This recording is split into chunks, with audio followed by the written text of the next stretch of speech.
Hello everyone. आज अपन start करेंगे sixth lecture of networking unguided media. हमने अपनी लास्ट क्लास में पढ़ा था गाइडेड मीडिया के बारे में। गाइडेड मीडिया में क्या होता है कि फिजिकल लेयर सेंडर से रिसीवर तक जो डेटा ट्रांसफर करती है वो किसके थ्रू करती है, किसी न किसी फिजिकल मीडियम के थ्रू करती है। और हमने वो फिजिकल मीडियम कौन कौन से पढ़े थे, टाइप ऑफ केबल्स पढ़ा था वहां पे। कौन कौन सी केबल्स पढ़ी थी? Coaxial cable, twisted pair cable. Twisted pair पहले पढ़ा था, twisted pair cable, coaxial cable और ऑप्टिकल फाइबर केबल। और उसके साथ ही हमने पढ़ा था अनगाइडेड मीडिया। अनगाइडेड मीडिया के बारे में हम आज अपनी इस क्लास में पढ़ेंगे। अनगाइडेड मीडिया में क्या होता है, देखिए क्या होता है कि इसमें कोई भी मीडियम नहीं होता, फिजिकल मीडियम कोई भी नहीं होता। इसमें वेव्स जो है वो फ्री स्पेस में ट्रेवल करती हैं और हमारे पास जो रिसीवर डिवाइस होती है वो उन वेव्स को रिसीव करके अपने को डेटा आउटपुट के रूप में दे देती है। ठीक है, ये देखिए इसमें लिखा हुआ है electromagnetic waves travel in the free space from sender to receiver without any physical medium. This type of communication called wireless communication. और ये वायरलेस कम्युनिकेशन जो होता है वो तीन तरह की वेव्स के थ्रू होता है। ठीक है, ये देखिए कौन कौन सी, radio waves, microwave and infrared wave. अब हम इन तीनों वेव्स के बारे में एक एक करके पढ़ेंगे। सबसे पहले आती है रेडियो वेव्स। रेडियो वेव्स क्या होती हैं, अभी मैं सिर्फ इसका एक एक पॉइंट बताऊंगा आपको, फिर आगे ये कैसे प्रोपेगेट होती हैं। प्रोपेगेट होने का मतलब ये कैसे संचरित होती हैं, जाती कैसे हैं एक जगह से दूसरी जगह, उसके बारे में हम इनके डायग्राम से पढ़ेंगे। और फिर मैं दोबारा आपको इस पॉइंट पे लेके आऊंगा। अभी देख लीजिए कि रेडियो वेव्स जो होती है वो मल्टीकास्ट होती हैं। ये हमने अपने पिछली क्लास में पढ़ा था, नेटवर्किंग के क्लास में ही, कि क्या होता है मल्टीकास्ट क्या होता है, यूनिकास्ट क्या होता है। आई थिंक लेक्चर 3 था या 4 था। आप देख लीजिएगा कौन सा था।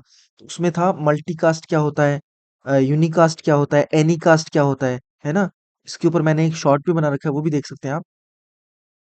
बाकी मैं यहाँ पे बता देता हूँ मल्टीकास्ट क्या होता है। मल्टीकास्ट होता है, एक तो होता है सेंडर और वो बहुत सारे रिसीवर्स को, बंच ऑफ रिसीवर्स को मैसेज भेज देता है। वो उस मैसेज को एक्सेप्ट करते हैं और आउटपुट हमें मिल जाता है। तो रेडियो वेव्स क्या करती हैं, मल्टीकास्ट कम्युनिकेशन पे काम करती हैं। उसी तरह से माइक्रोवेव्स क्या करती हैं, माइक्रोवेव्स होती है unicast, one sender to one receiver, one sender to one receiver, ये होती हैं माइक्रोवेव्स। ठीक है, और इसी तरह इंफ्रारेड जो होती है वो भी क्या होती हैं, ये बहुत छोटी रेंज के लिए काम में आती हैं। और ये भी आप एक तरह से बोल सकते हो यूनिकास्ट ही बोल सकते हो। तो इनको हम एक एक करके देखते हैं ये कैसे प्रोपेगेट होती हैं। पहले ये देख लेते हैं अपन, ठीक है। ये देखिए,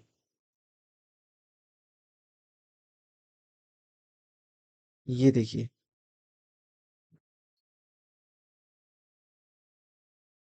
पहले इनका अपना स्पेक्ट्रम देखते हैं। देखिए स्पेक्ट्रम क्या होता है, स्पेक्ट्रम क्या होता है आपने फिजिक्स में पढ़ा होगा छोटी क्लासेस में, या 11th में जिसके पास फिजिक्स रही होगी, 11th 12th में उन्होंने उनको पता होगा कि वेव्स के लिए स्पेक्ट्रम क्या होता है। स्पेक्ट्रम होता है कि अपन फ्रीक्वेंसी वाइज वेव्स को बांट देते हैं, कि कौन सी वेव्स कितनी फ्रीक्वेंसी से कितनी फ्रीक्वेंसी के बीच में लाई करेगी, कितनी फ्रीक्वेंसी से कितनी फ्रीक्वेंसी के बीच में पड़ेगी, उसको क्या बोलते हैं, स्पेक्ट्रम बोलते हैं। तो हमारा जो कम्युनिकेशन है वो तीन वेव से होता है, रेडियो वेव, माइक्रोवेव और इंफ्रारेड वेव। तो इसमें क्या होता है, 3 किलोहर्ट्ज से लेकर के और 300 किलोहर्ट्ज तक, 300 गीगाहर्ट्ज तक, सॉरी, 300 300 गीगाहर्ट्ज तक कौन कौन सी वेव्स पड़ती हैं। इसके बीच में जो फ्रीक्वेंसी होती है, उस फ्रीक्वेंसी के बीच में कौन कौन सी वेव्स आती हैं, रेडियो वेव्स और माइक्रोवेव। ठीक है, 3 किलोहर्ट्ज का मतलब क्या है, 3 × 10⁻³ ये हो गया हर्ट्स। किलो जहां भी आ जाता है ना, किलो, किलो का मतलब क्या होता है, 10⁻³ 10⁻³ 10⁻³ किलो का मतलब हमेशा क्या होता है, 10⁻³ मेगा का मतलब हमेशा क्या होता है, 10⁻⁶। और गीगा मीन्स 10⁻⁹ और टेरा 10⁻12। ठीक है, ये इनके मतलब होते हैं। जैसे हम बाहर बाजार में सब्जी लेने जाते हैं ना, तो हम बोलते हैं कि 1 किलो दे दीजिए सब्जी, 1 किलो। तो वो हम गलत बोलते हैं एक्चुअली।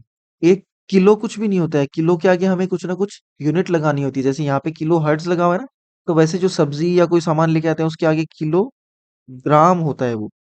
मतलब 10 to the power 3 gram, 10 to the power 3 ग्राम मतलब 1000 ग्राम, 1000 ग्राम मतलब 1 किलोग्राम। तो किलो जहां भी आ जाता है वहां पे 10 की पावर 3 आती है या 1000 आता है। मेगा आता है वहां पे 10 की पावर 6 आती है। गीगा आता है वहां 10 की पावर 9 आती है। और टेरा आता है वहां पे 10 की पावर 12 आती है। और भी इसका आपको चार्ट नेट पे मिल जाएगा, या मैं भी आगे कभी किसी लेक्चर में आया तो मैं और बता दूंगा। डेसी, सेंटी, मिली, माइक्रो, ये सब क्या होते हैं वो पढ़ लेंगे अपन, ऐसी कोई बात नहीं है। अभी अपन देखते हैं 3 किलो हर्ट्ज से लेकर के और 300 गीगा हर्ट्ज तक तो पढ़ती हैं रेडियो वेव्स एंड माइक्रोवेव्स। मतलब इनकी फ्रीक्वेंसी इससे यहाँ से यहाँ के बीच में होंगी। फिर इंफ्रारेड की कहाँ से कहाँ तक होंगी? इंफ्रारेड की होंगी 300 गीगाहर्ट्ज से 400 गीगाहर्ट्ज तक। और फिर उसके बाद में जो फ्रीक्वेंसी आ जाती है वो आती है लाइट वेव्स की फ्रीक्वेंसी। ये लाइट वेव्स की फ्रीक्वेंसी, ठीक है। अच्छा, अब इनका प्रोपेगेशन कैसे होता है? प्रोपेगेशन का मतलब क्या हुआ? मतलब ये वेव्स चलती कैसे हैं? स्पेस में हमने बता दिया स्पेस में चलती हैं, लेकिन चलती कैसे हैं वो देखते हैं अब अपन। देखो, 3 तरीके से इनका प्रोपेगेशन होता है। कैसे? ग्राउंड प्रोपेगेशन, स्काई प्रोपेगेशन और line of site propagation. Ground propagation 2 megahertz, below 2 megahertz, 2 megahertz से नीचे की जो भी वेव्स होंगी उनमें कौन सा प्रोपेगेशन होगा? Ground propagation. ग्राउंड प्रोपेगेशन में क्या होगा? ये जमीन के सहारे सहारे चलेंगे। ये देखो, जमीन के सहारे सहारे चल रही है ना वेव्स। मान लीजिए यहाँ पे क्या हुआ? यहाँ से ये एंटीना है, ये एंटीना है, यहाँ से वेव्स छोड़ी तो ये जमीन के सहारे सहारे चल रही हैं। यहाँ बीच में जो भी डिवाइस आएगा, रिसीविंग डिवाइस, वो इनको इनको रिसीव कर लेगा इन वेव्स को और हमें आउटपुट दे देगा। ठीक है, जैसा कि हमारे एफएम रेडियो में होता है। फिर आइनो फिर आता है अपना स्काई प्रोपेगेशन। स्काई प्रोपेगेशन 2 से 30 मेगाहर्ट्ज तक। मेगा का मतलब अब मैंने आपको बता ही दिया, 10 की पावर 6। ठीक है, स्काई प्रोपेगेशन में क्या होता है? एक एंटीना इधर लग गया, एक एंटीना इधर लग गया। अब इस एंटीना से इस एंटीना तक, मतलब कि ये जो हाइट जो होती है ना एंटीना की, ये बढ़ जाती है। और फिर इस एंटीना से यहाँ इस एंटीना तक प्रोपेगेशन होगा। मतलब इस स्टेशन से इस स्टेशन तक प्रोपेगेशन होगा। फिर ये स्टेशन अपने आसपास में भेज देगा, ये स्टेशन अपने आसपास में भेज देगा। ऐसा कुछ करके और होता है स्काई प्रोपेगेशन में। लाइन ऑफ साइट प्रोपेगेशन और भी ज्यादा फ्रीक्वेंसी की वेव्स के लिए होता है। वो किसके लिए होता है? जैसे कि हमारे टेलीविजन होता था पहले, टीवी का जो पहले वाला एंटीना जो होता था ना टीवी का, वो लाइन ऑफ साइट पे ही चलता था। जब वो हम उसको हिलाते थे, उस एंटीना को जब हिलाते थे ना, ऐसे वाला एंटीना होता था जो, उसको जब हिलाते थे तभी पिक्चर क्लियर आती। तो वो पिक्चर क्लियर क्यों नहीं आती थी? क्योंकि वो उस सैटेलाइट के या उस सैटेलाइट के लाइन ऑफ साइट में नहीं होता था वो। इस सैटेलाइट के लाइन ऑफ साइट में नहीं होता था। यहाँ से क्या होता है? एक एंटीना भेजेगा यहाँ पे, सैटेलाइट पे जाएगा, दूसरा एंटीना फिर इसकी लाइन ऑफ साइट से लेकर के अपने को वेव्स रिसीव कर लेगा और अपना फिर अपने डिवाइस रिसीव कर लेगी उसको। समझ रहे हैं? लाइन ऑफ साइट का मतलब समझ रहे हैं? मतलब लाइन ऑफ साइट में यही होता है कि उस जो ट्रांसमिटिंग डिवाइस है या ट्रांसमिटिंग, मान लीजिए क्या बोलते हैं उसको, सैटेलाइट है, उसकी लाइन में अपना एंटीना क्या होना चाहिए? अलाइन होना चाहिए। ये होता है लाइन ऑफ साइट। याद रखने वाली चीजें इसमें क्या है कि ग्राउंड प्रोपेगेशन तो 2 मेगाहर्ट्ज से नीचे के लिए होता है। 2 से 30 मेगाहर्ट्ज के बीच में कौन सा होता है? Sky propagation. स्काई में जाता है, रिफ्लेक्ट होके वापस दूसरे एंटीना में आ जाता है। तीसरा होता है 30 मेगाहर्ट्ज। अबोव 30 मेगाहर्ट्ज के लिए लाइन ऑफ साइट का यूज किया जाता है। ठीक है।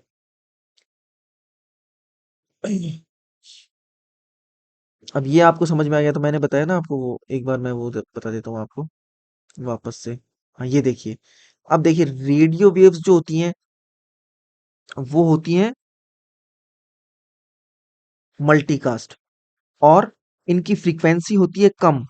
और ये कैसे चलती हैं? जो अभी अपन ने पढ़ा था ना, क्या बोलते हैं, अर्थ प्रोपिगेशन या फिर उसको क्या बोलते हैं, ये देखो, ग्राउंड प्रोपिगेशन, सॉरी। अर्थ भी बोल सकते हो उसको, ऐसी कोई प्रॉब्लम नहीं है। ग्राउंड प्रोपेगेशन, तो ग्राउंड प्रोपेगेशन में कौन सी वेव्स चलती हैं? रेडियो वेव्स चलती हैं ग्राउंड प्रोपेगेशन में। ग्राउंड प्रोपेगेशन में चलती हैं रेडियो वेव्स। ये होती है मल्टीकास्ट, मतलब एक एंटीना छोड़ देता है इन वेव्स को, और अलग अलग अलग अलग रिसीवर उसको रिसीव करके हमें गाने सुना देते हैं, जैसे कि एफएम में होता है। ये देखिए, radio, television, paging. Paging system कौन सा होता है? पेजर। पेजिंग सिस्टम कौन सा होता है? पेजर। पेजर चलता था ना पहले, वो वाला paging system. They can penetrate through walls. ये वॉल्स को पेनिट्रेट कर सकती हैं। कौन सी वेव्स पेनिट्रेट कर सकती हैं वॉल्स को? रेडियो वेव्स वॉल्स को पेनिट्रेट कर सकती है। पेनिट्रेट का मतलब उसके आर पार जा सकती है। हाईली रेगुलेटेड तो होती हैं, क्योंकि हमें जो एक एंटीना है वो ओमनी कास्ट। अच्छा, इसमें एक चीज और, use omni directional antennas. Omni directional antennas कौन से होते हैं? मान लीजिए ये एंटीना है, और ये क्या कर रहा है? ये वेव्स भेज रहा है, ये वेव्स भेज रहा है। ये देखिए, ये वेव्स भेज रहा है, तो ये चारों तरफ ऐसे जा रही है। और वैसे उसमें अपने ग्राउंड प्रोपेगेशन में भी हमने देखा था। ये देखो, ग्राउंड प्रोपेगेशन में भी ये एंटीना है, और ये क्या कर रहा है? इधर से चारों तरफ वेव्स भेज रहा है। और जो भी डिवाइस है हमारा, उसको रिसीव कर लेगा और हमें आउटपुट दे देगा। ठीक है। अच्छा, अब क्या हो गया? Use omnidirectional antennas. Antennas कौन सी यूज करता है ये radio waves? Omnidirectional antennas. इसके बाद में आती है microwaves. Microwaves are used for unicast. ये क्या करती है? वन टू वन कम्युनिकेशन का काम करती है, जैसे सेल्युलर फोन्स और सैटेलाइट नेटवर्क्स मतलब सैटेलाइट फोन्स भी बोल सकते हो आप उसको। और वायरलेस लेंस का मतलब क्या हुआ? लैन होते हैं। लैन हम एक तो कनेक्ट करते हैं किसके थ्रू? केबल्स के थ्रू। और एक हम वायरलेस लैन भी कर सकते हैं कनेक्ट। वायरलेस लैन भी बना सकते हैं अपने डिवाइसेस को, जो है दो तीन डिवाइसेस को अगर लैन में कनेक्ट करना हो तो अपन उसको विदाउट एनी वायर भी कनेक्ट कर सकते हैं। वो किसके थ्रू होता है? माइक्रोवेव्स के थ्रू होता है। ये क्या होती है? फ्रीक्वेंसी में हाई होती है, इनकी फ्रीक्वेंसी रेंज रेंज थोड़ी हाई होती है। फ्रीक्वेंसी हाई होने की वजह से ये वॉल्स को पेनिट्रेट नहीं कर सकती हैं। और ये क्या करती हैं? डायरेक्शनल एंटीनाज मतलब इनके एंटीना क्या होते हैं? डायरेक्शनल होते हैं। जैसे कि इस तरह की डिश आपने देखी होंगी पहले, ये डिश। ठीक है, इस तरह की डिश, ये इस तरह से रिसीव कर लेती हैं, मैं अपने क्या बोलते हैं, एंटीना। ये इस तरह से क्या कर लेती हैं? वेव्स को रिसीव कर लेती हैं। ठीक है। और पॉइंट टू पॉइंट भी होती है, लाइन ऑफ साइट कम्युनिकेशन भी माइक्रोवेव्स में हो सकता है। ठीक है। अब एक चीज इसमें आई कि इनकी फ्रीक्वेंसी हाई होती है, लेकिन ये वॉल्स को पेनिट्रेट नहीं कर सकती है। लेकिन हमारे दिमाग में कभी कभी क्या आता है कि फ्रीक्वेंसी हाई होती है तो कर लेनी चाहिए ना। कोई चीज हाई होगी, किसी में ताकत ज्यादा होगी, तो वो तो पेनिट्रेट कर जाएगी ना। लेकिन क्यों नहीं करेंगी ये? क्योंकि ये देखिए, मान लीजिए एक तो ये पतली चीज है, तो ये किसी, और ये है, दूसरा डायग्राम बनाता हूँ एक मिनट। जैसे ये है, और ये हमारी वेव है, इसकी फ्रीक्वेंसी ये है, तो ये इसमें से निकल गई आराम से। ये इसकी इतनी फ्रीक्वेंसी थी तो आराम से निकल गई।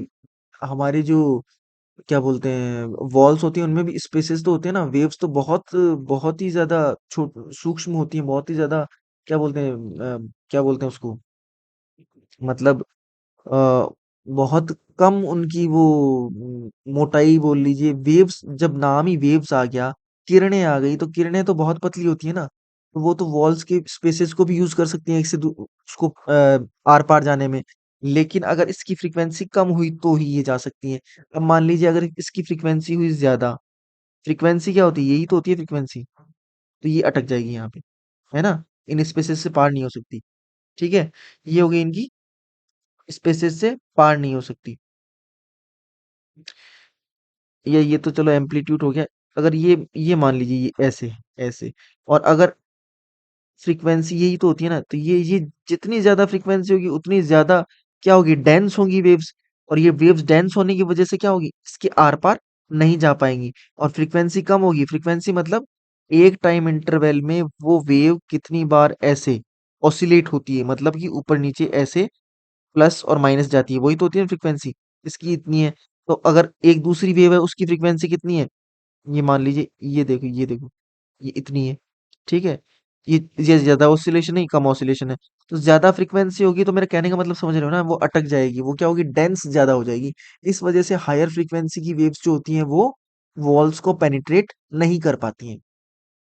अब आती है इंफ्रारेड। इनकी फ्रीक्वेंसी बहुत ही ज़्यादा होती है और ये जितनी ज़्यादा फ्रीक्वेंसी होगी ना, वेव्स उतना ही कम ट्रैवल कर पाएगी। सिंपल सी बात है, जो गाड़ी ज़्यादा फ्यूल लेगी वो उतना ही कम माइलेज देगी। जो गाड़ी जितना ज़्यादा फ्यूल लेगी वो उतनी ही दूरी कम दूरी तय करेगी। ठीक है? तो फ्रीक्वेंसी को आप फ्यूल से समझ सकते हो। तो जिस वेव की फ्रीक्वेंसी जितनी ज़्यादा होगी ना, उतना ही वो कम दूरी ट्रैवल करेगी। ठीक है? इंफ्रारेड की फ्रीक्वेंसी बहुत ज़्यादा होती है। तो ये बहुत कम दूरी ट्रैवल करती हैं, बहुत कम दूरी ट्रैवल करती हैं, इसलिए इनको यूज़ कहाँ करते हैं अपन? इनको यूज़ करते हैं वायरलेस माउसेस में, वायरलेस कीबोर्ड्स में, रिमोट कंट्रोल में, हमारे टीवी के रिमोट कंट्रोल्स जो होते हैं ना, उनमें भी ये वेव काम में आती है।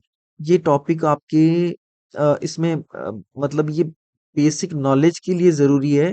बाकी इसमें से अगर क्वेश्चन आएगा तो सिंपल क्वेश्चन आएगा, आप आराम से कर लोगे। ऐसी कोई इसको ज़्यादा रटने की या वो सब करने की ज़रूरत नहीं है। ये लेकिन हमें पता होना चाहिए कि इंफ्रारेड क्या होती है, रेडियो वेव्स क्या होती हैं, ओमनी डायरेक्शनल एंटीना क्या होता है ना?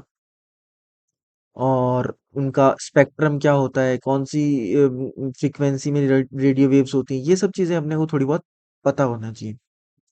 अब एक टेबल है अपने, ये देख लेते हैं, मैं आपको ये भी बता देता हूँ। ये देखिए, फ्रीक्वेंसी बैंड बता रखा है इसमें। हाँ, फ्रीक्वेंसी बैंड बता रखा है।